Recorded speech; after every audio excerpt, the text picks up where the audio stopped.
Olá, assombrados! Eu sou a Ana Paula e vou contar um relato para vocês neste tipo ao vivo de hoje. E aí, tudo bem? Eu espero que sim, que esteja tudo bem. Já vou pedindo para você deixar o like no vídeo. Não se esqueça de se inscrever no canal se por acaso não for inscrito. E não se esqueça de se inscrever no meu outro canal, porque também tem outro canal que se chama Conto pra Ana, com relatos assim como aqui, só que relatos sem sobrenatural. Histórias de vida, histórias românticas, histórias tristes, histórias interessantes. Só que o foco não é o sobrenatural, o terror, enfim, ok? E é isso, o link pro outro canal tá aqui também na descrição desse vídeo. Entra lá, se gostar, se inscreve e tudo mais. Espero que goste. Então, vamos para este daqui, que ó, já começa aqui, ó. Foi o pacto de sangue que causou tudo e já teve um pacto que rolou aqui. Então, vamos ver. Oi, Ana, tudo bem? Eu sou a fulana, aquela que contou o relato sobre o ET. Primeiro, obrigada pelos comentários, eu estou lendo todos. Aquele que foi chipada, é isso? Enfim, bora para mais um relato. Na adolescência, acredito que quase todo mundo sofre por absolutamente tudo, né? Principalmente quando o assunto é amor. Aquela fase em que a gente acha que encontrou o amor da vida, que vai casar, que vai ter filhos, que vai viver feliz para sempre. Eu tava nesse tipo de... Quem nunca, né? Quem nunca? Eu estava nesse tipo de relacionamento, o meu primeiro amor. Ele era 2 anos mais velho, eu tinha 15 e ele 17. Nosso relacionamento era cheio de brigas e gritarias. Não tínhamos maturidade para lidar com as conversas difíceis que os relacionamentos pedem. Além de que a mãe dele era bem difícil. Via o filho mais como um marido do que... eu acho que via o filho mais como um marido do que como um filho. Ou do que como meu namorado. Para vocês terem noção... Quando eu dormia na casa dela, ela fingia ter pesadelos para ele ir dormir com ela. Ele tinha 17 anos. Sim, Ana. Nossa, gente.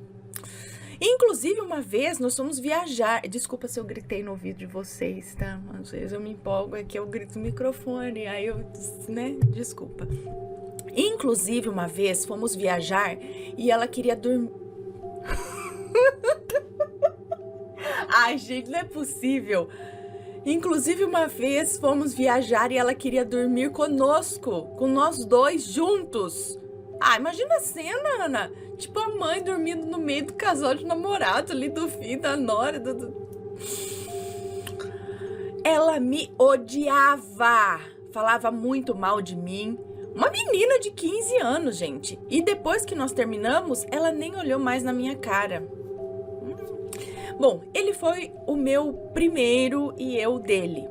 Nós não podíamos dormir juntos antes disso. Eu tinha 15 já e ele quase 17. Mas quando adolescente quer aprontar, né? Dá um jeito, não há quem segure, meus amigos. A melhor coisa é a informação. É você informar, conversar, alertar, falar as realidades da coisa, né? Botar ali, formar uma cabecinha bem, porque, filho? Não é prendendo aqui, trancando no quarto que vai resolver. Eu diria que isso é até pior.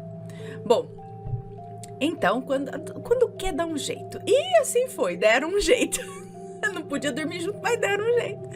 Depois, no dia seguinte, eu contei para minha mãe e fomos aos médicos necessários para eu estar segura naquela nova fase. A gente era muito novo, sim, mas ele estava se formando no 3º ano e iria para a faculdade. Foi um caos na época, eu chorava, ele chorava, mas depois de um tempo, desde que ele começou a faculdade, provavelmente se deslumbrou lá. Os pais dele têm muito dinheiro, alugaram uma casa lindíssima em um condomínio super caro. No final das contas, descobri que ele havia me traído e depois namorou 3 anos com essa menina. Algumas semanas antes de nós terminarmos, nós fizemos um pacto de sangue. Na época, parecia aquela coisa de, ai, que romântico. Um romântico, bem perturbado, na verdade, né? A gente fez um pequeno corte na mão, e eu tenho a marca até hoje, e nós juntamos o sangue e mentalizamos que deveríamos sempre estarmos juntos, como se aquilo selasse para sempre o nosso amor. Coisa de adolescente sem noção, né? Convenhamos. Despertador aqui, senão eu esqueço das coisas. Né? Coisa de adolescente sem noção, né? Hoje eu olho pra trás e penso, meu Deus, que idiotice! Mas o pior é que depois eu acabei pagando o pato, acredito eu. Ana, foi um dos maiores sofrimentos da minha vida. Foi uma parte muito dolorosa com aqueles hormônios todos. Boa sorte com seus filhotes quando chegarem nessa fase. Muito obrigada, querida. Olha, vamos lá, vamos com força. Minha mãe até brinca que sofreu como se o término fosse dela, de tanto que me via sofrer. Ai, tadinha, ou fase, não, mas o mais engraçado é que um tempo depois, eu acabei me reencontrando com esse ex-namorado, ambos mais velhos e um pouco mais maduros. Olhei pra cara dele e falei, meu Deus do céu, como a gente é diferente, nada a ver. E ele deu risada, concordou comigo e ficamos só naquilo mesmo, né? Tipo, que faz, né? Oi, só então, né? Passou. Enfim, eu morava numa casa de esquina que depois descobri ficar numa encruzilhada feminina. O que é uma encruzilhada feminina? Não sabia se tem encruzilhada feminina e masculina? Ué, ficava numa encruzilhada feminina. Soube disso mais tarde, quando comecei a estudar sobre espiritualidade. Como já contei no outro relato, sempre tive muitas experiências espirituais. Inclusive, no dia em que me mudei dessa casa, aconteceu algo bem estranho. Eu estava tomando banho de porta aberta, porque eu morava só com a minha mãe, e eu vi um homem passar. Ele era alto, usava terno, uma cartola e tinha uma barba branca. Parecia cena de filme. Eu até pensei que estava ficando louca, mas não era a primeira vez que eu via algo assim. Depois do término, eu comecei a ter muita paralisia do sono. E como eu estava mal emocionalmente, a minha vibração estava muito baixa, o que acabou me deixando vulnerável espiritualmente. Eu dormia de porta aberta.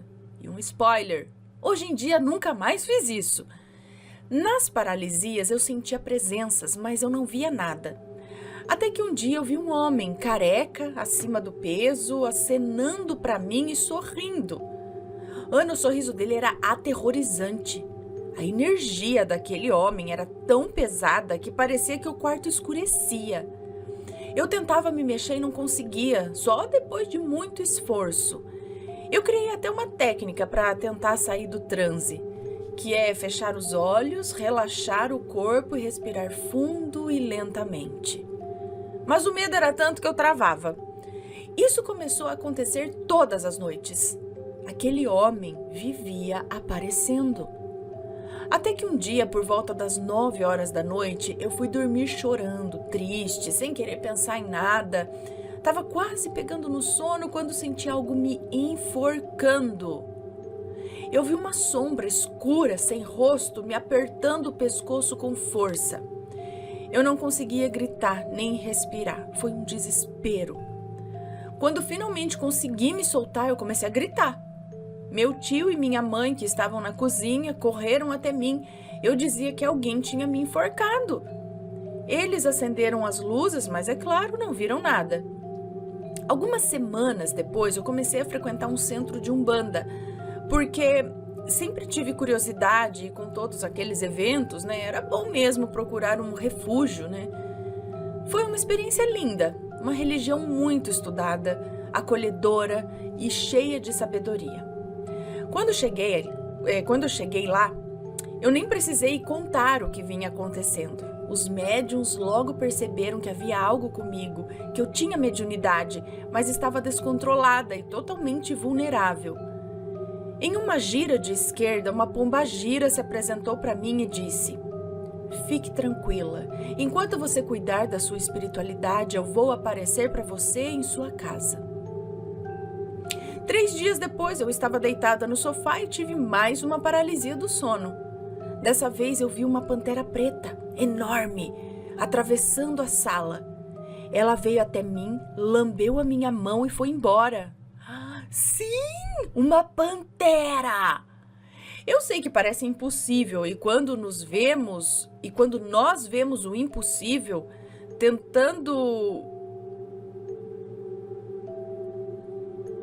quando nós vemos o impossível, ficamos tentando racionalizar ao máximo, não sei. Mas na hora eu entendi o recado. Era como se dissesse que eu estava protegida. Com o tempo, comecei a ficar um pouco melhor emocionalmente e acabei me distanciando um pouco da espiritualidade. Erro que hoje eu reconheço. Algumas semanas depois, eu comecei a ter sonhos muito estranhos com o trabalho da minha mãe. Ela trabalhava na parte administrativa de um posto de saúde, auxiliando as enfermeiras, que infelizmente são muito sobrecarregadas. Uma noite eu sonhei que um homem entrava lá com uma faca e acabava com todo mundo, se é que me entende, inclusive com a minha mãe. Era assim, sangue para todo lado. Eu acordei desesperada, chorando e contei para minha mãe. Ela me acalmou, dizendo que era só um pesadelo. E Ana, você não vai acreditar. Uma semana depois, um homem realmente entrou lá com um machado e não uma faca. Ele gritava dizendo que ia acabar com todo mundo e que ninguém ia conseguir impedi-lo. Minha mãe me contou que na hora lembrou do meu sonho. Ela conseguiu trancar várias pessoas num quartinho até a polícia chegar. Felizmente ninguém se machucou. Foi aí que eu percebi. Nem sempre um sonho é só um sonho. Às vezes é um aviso. E que nitidamente eu não estava bem. Algo realmente estava estranho. Depois de tudo isso, eu conheci um menino aleatoriamente e acabei ficando com ele. Demos uns beijinhos e tudo mais. Eu estava começando a me recuperar daquele sofrimento, né? E pensei, quem sabe agora as coisas começam a melhorar. Durante uma gira, eu perguntei para uma das entidades, ele é o cara para mim? Normalmente, quando temos muitas dúvidas, a resposta é um grandíssimo não, né? E a resposta da entidade foi, eu vou te mostrar se esse homem é para você. Isso foi numa quinta-feira. Na sexta, saímos eu, ele, uma amiga e outro rapaz para andar na praia à noite. Eu morava no litoral. A gente se afastou um pouco para ficar sozinhos e, de repente, 2 homens encapuzados apareceram, ameaçando ele para entregar o celular e tudo que ele tinha. O mais estranho é que eles nem olharam para mim, como se eu nem existisse ali. Com medo, eu falei que eu não tinha nada e eles simplesmente me ignoraram. Sabe o que ele fez, Ana, o rapaz? Saiu correndo e me deixou sozinha com aqueles homens. À noite, tá? Minha amiga viu, percebeu que eu tinha ficado e correu para me ajudar, minha amiga. Mesmo correndo perigo. Naquele momento eu entendi. Não era homem para mim. Depois de alguns dias eu saí para uma festinha na casa de uma amiga e o pai dela me levou de volta para casa. Quando eu cheguei, a porta do quarto da minha mãe estava entreaberta e eu a vi ali dormindo, virada para a parede, tranquila como sempre. Mas de repente percebi uma sombra embaixo dela, bem perto do ouvido, como se estivesse cochichando algo. Quando aquela sombra percebeu que havia outra presença na casa, simplesmente desapareceu. Ana, eu fiquei apavorada. Acordei minha mãe, desesperada, e ela sem entender nada. Rezamos, acendemos uma velinha para o nosso anjo da guarda e dormimos juntas naquela noite. Bom, esses tipos aí de eventos continuaram. O homem careca, os arrepios, sombras e tudo mais. Mas só melhoraram um pouco depois que eu me desconectei mesmo daquela pessoa, do pacto de sangue.